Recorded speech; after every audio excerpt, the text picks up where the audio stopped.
অতটা রোজা ধরলাম কিচ্ছু বুঝছি না, কিন্তু আইস করে গিয়ে শরীর খালি হাফের মতো। মামা আসনি?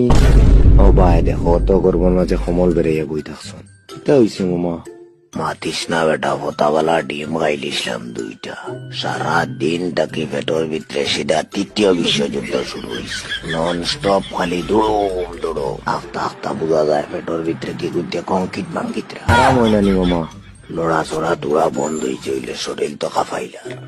আর তোরে নকইলাম বেইটা ইস্তারে বিস্তারে লুই এই বেহাইতে শুনছনি বেইমান কথা কোনো আবদে লাগে।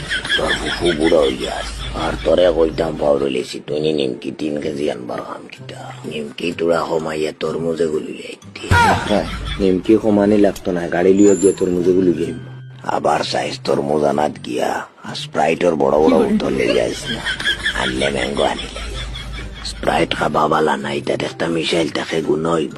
আমি নু আইতে সময় তোমার লাগে স্প্রাইট 2 লিটার আনিয়ে আসছি, তুমি খাও না নি? তার নিমুগি বোতল আনিলে ইসদান নিতে কি গুণ হইব না? তোর ফুকুরে কইবে আমারে আনা হুনাই আর অন্য কোনো বোতলে ভরিয়া আমারে খাবাইলি। আমি না জানিয়া খাইলি, মোটেও আর গুণ হইতো না। আমি যাইয়া